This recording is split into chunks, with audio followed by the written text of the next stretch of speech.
बिस्मिल्लाहिर्रहमानिर्रहीम अस्सलाम वालेकुम। पूरा मुल्क इस वक्त सरापा एहतजाज है, यानी मुल्क का कोई कोना ऐसा नहीं है कि जहां पर एहतजाज ना हो रहा हो, क्योंकि इस दफा जो बिल आया है, सिर्फ अगर हम आज़ाद कश्मीर की बात करें तो लोगों ने तकरीबन 8 करोड़ रुपए के जो बिल हैं वो जला दिए हैं। ये कभी पाकिस्तान की तारीख में नहीं हुआ कि लोगों ने कहा है कि हमने बिल देना ही नहीं है। आप बताएं आप किस तरह करेंगे? आप जरा देखिए, इस वक्त पूरे मुल्क के अंदर एहतजाज की लहर इतनी ज्यादा बढ़ चुकी है, इतनी ज्यादा बढ़ चुकी है। क्या गुजरांवाला, क्या पिंडी, क्या सरगोदा, आप देख लें, तौनसा से लेकर हर जगह पर लोग इस वक्त सड़कों पर निकले और वो कह रहे हैं जो मर्जी हो जाए, इस दफा हमने बिल नहीं जमा करवाना, चाहे पूरे का पूरा मुल्क इस दफा बिजली काट दे, लेकिन बिल जमा नहीं करवाना। दूसरी चीज हो ये रहा है कि आप एक तो बिल नहीं जमा करवा रहे, आप कह रहे एहतजाज कर रहे, दूसरा उन लोगों ने फैसला कर लिया है कि हमने किसी सूरत वापडा के एम्प्लॉय को बिजली नहीं काटने देनी।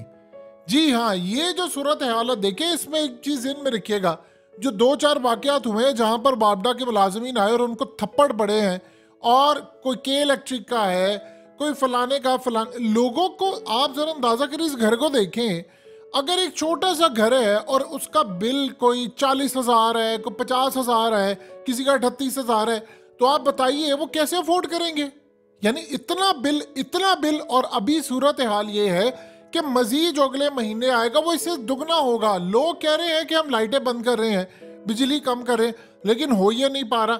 और दूसरी बात यह है कि एक अल्टरनेट था जी, वो सोलर लेंगे, उसके अंदर भी माफिया सारा घुस गया है और वो भी सारे का सारा तहस नहस कर दी। इवन के कई घरों के अंदर जो सोलर लगा हुआ है वहां पर भी बिल भेजे जा रहे, वो जी हमने रिकवरी करनी है, वो फलाना करना है। लोगों की असल में मिसाल के तौर पर एक बंदा अगर किसी भी जगह पर, एक गरीब बेचारा मजदूर, वो रोज का 1,000 रुपया कमाता है, आप बताएं वो कैसे 40,000 का बिल देगा? लोगों ने बताया है कि हम सिर्फ एक पंखा और 2 एनर्जी सेवर चलाते हैं तो हमारा 15-15 हजार रुपया बिल आया है। इमेजिन कर लें कि जिन घरों के अंदर एसी चले उनका क्या हाल है। या तो मीटर रीडर से सेटिंग हुई पड़ी है तो वो वहां पर आता है और आपके साथ सारी मिली भगत अंदर खाते चली है। लाइन लॉसेस भी चल रहे हैं, बिजली चोरी भी चल रही है, बिजली चोरी बढ़ती जा रही है। अब मजे का मामला ये है कि उसके बावजूद बिल इतना ज्यादा आ रहा है। और दूसरा जो मीटर रीडर 2 नंबर काम करता है, उसका बताइए आप क्या हिसाब रखेंगे?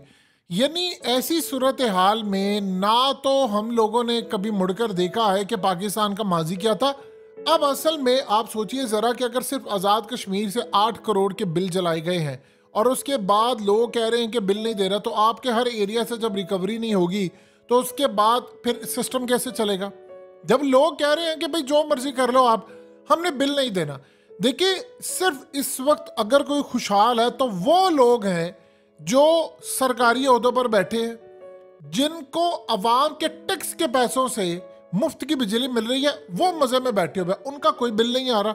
उनकी तरफ से यूनिट 50 का है, 1000 का, उनको क्या फर्क पड़ता है, उनको फ्री यूनिट्स मिल रहे हैं। तो यानी आप अंदाजा कर लें कि वो सारे के सारे इंजॉय करें, यूनिट्स पूरे पूरे मजे ले रहे हैं। आप सोचो जरा, घर के जनरेटर तक इनको दिए हुए अवाम के टैक्स के पैसों से, और बदले में अवाम को क्या मिल रहा है?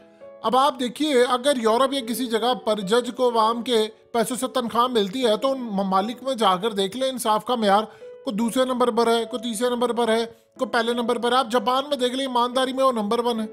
किसी जगह आप जाकर देख ले, लोगों को टैक्स जा रहा है तो वो कहते हैं ठीक है यार, हमें क्या मसला है, हमें इंसाफ भी तो मिल रहा है ना, हमारी पढ़ाई बच्चों की भी तो फ्री है।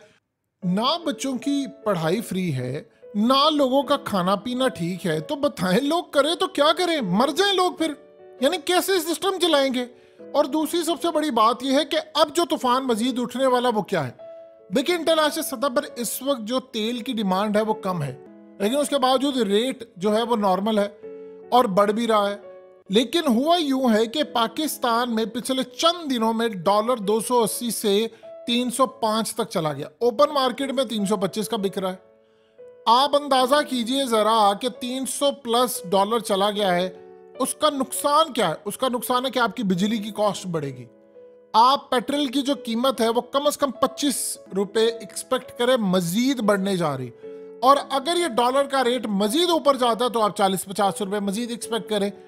आप बताएं कि 400 रुपए पर पेट्रोल लेकर जाना है तो करना क्या है? जहर पी ले लोग। नहीं, करना क्या है, समझ से बाहर है कि अगर पेट्रोल इतना महंगा हो रहा है और बिजली के बिल जो है वो लोग जला रहे हैं, लोग कह रहे हैं यार घरों में हम लोग क्या करें। आप जानते हैं कि इसमें एक बड़ी अजीबोगरीब सूरत हाल है। आप अपना घर बंद करके चले जाएं कहीं पर भी, पूरा घर पूरा महीना ना करें, आपको हजारों का बिल आ जाएगा। वो कहेंगे जी पीछे से हमें ऑर्डर कहेंगे, यार हमने इस्तेमाल ही नहीं किया, हम क्यों दें। नहीं जी, वो पीछे से ऑर्डर है, आप अगली दफा यूज करेंगे, हम एडजस्ट कर देंगे। ये आपके मुल्क के अंदर होता है। यानी वो कह रहा है, देखिए ना, अगर एक एरिया है उसमें हराम खोरों की जो बिजली है वो मुफ्त है, और उन हराम खोरों की बिजली हजारों यूनिट्स है, लाखों यूनिट्स में जाते इस तरह के लोग, तो अब एक एरिया के अंदर रिकवरी कैसे वो करेंगे। वो बिजली जो चोरी हो रही है या मीटर रीडर से जो सेटिंग होती है, वो असल में उसकी जो चोरी या लाइन लॉसेस की जो यूनिट्स हैं वो सब में डिवाइड कर देते हैं। मिसाल के तौर पर वो कहते हैं जी 1000 घर है और तकरीबन आप देख लें कि 1 लाख जो यूनिट्स हैं वो हमें एक्स्ट्रा डालने हैं, तो वो 1000 घरों में 1 लाख यूनिट जो है वो डिवाइड करके सबको एक्स्ट्रा डाल देंगे, बल्कि इससे भी ज़्यादा। और पीछे से उनको आता है जी इस दफ़ा तनख्वाहें नहीं है बापडा के पास या फलाना या ये माल है, तो वो कहते हैं कि अच्छा अब क्या करें, इस दफ़ा लोगों को आपने जो बिल है वो हर एक को 100 यूनिट ज़्यादा डालना है, 200 यूनिट ज़्यादा डालना है, किसी का 300 डाल दे। और होता क्या है कि वही मामला होता है, 12 तारीख की रीडिंग है, वो 20 तारीख को लेकर जाकर वो डाल देते हैं। और इतनी बुरी सूरत हाल है, इतने वेज है करप्शन करने के, मीटर पीछे भी हो जाते हैं। ये सबको पता है कि मीटर पीछे होते हैं, कैसे मामला। यानी आप देख लें कि लोग बेचारे अब क्या करें। अभी हाल ही एक वाकया हुआ है कि जिसमें एक शख्स ने अपनी जान ले ली है, और वो इतना दर्दनाक वाकया है कि उसका बिजली का बिल आया तकरीबन पिछली दफा 23,000 रुपये, उसने अपनी बाइक बेच दी और बेचकर बिल अदा किया, और इस दफा उसका बिल आया 26,000, उसने अपनी जान ही ले ली है। यानी आप खुदा का खौफ करें, किस मुल्क के अंदर लोग कह रहे हैं कि आप पूछे ना हम क्या क्या बेच रहे हैं। कभी आपने देखा था पाकिस्तान में ये टाइम आएगा लोग घरों के बर्तन बेच रहे हैं, जाकर पूछे तो सही किसी गरीब से, वो घरों के बर्तन बेच रहे हैं। इतना जुल्म, इतना जुल्म, घरों के आप बर्तन बेच रहे हैं। ये कभी भी नहीं हुआ कि आपको घर के बर्तन बेचने पड़ गए हो।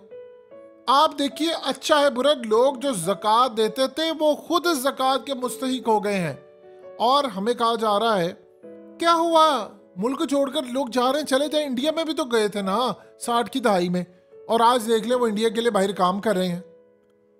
दुनिया में कभी कोई ऐसा बेहिस मामला हुआ है किसी जगह कि आपके लोग मरे और आप कहते ठीक है यार, अगर हो रहा है लोग छोड़कर चले जाए। आपके मुल्क में बड़े बड़े लोग बयान दे कि यार ठीक है छोड़कर जाना चाहते हैं तो चले जाए, क्या हुआ, 40-50 साल बाद उनको एहसास हो जाएगा तो वो आ जाएंगे।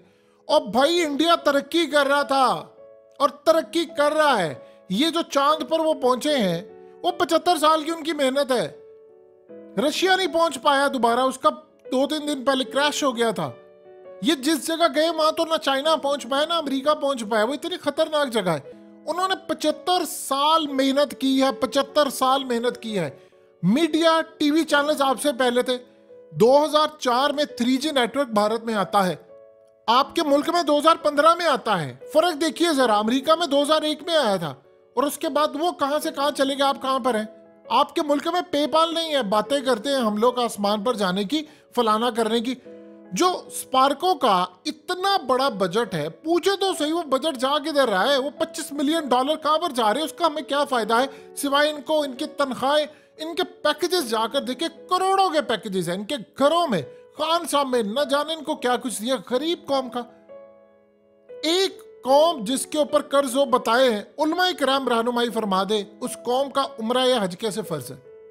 जब एक वकील ने आज से कुछ साल पहले कहा था तो सारे उसके खिलाफ हो गए थे। उसने कहा था कि पाकिस्तानियों का हज जायज नहीं है।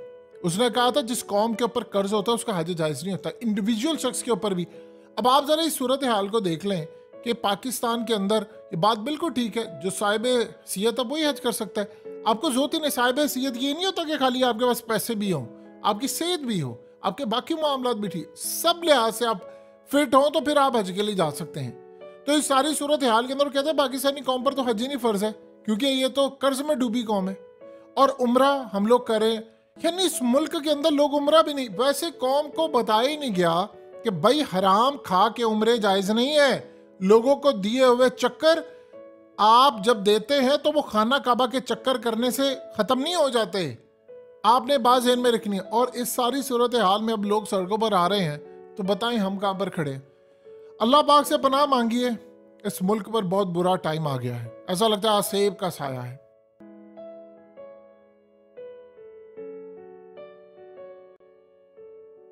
हकीकत टीवी को सब्सक्राइब करना मत भूलें, वीडियो को लाइक करें, शेयर करें और कमेंट सेक्शन में अपनी राय का इजहार जरूर करें।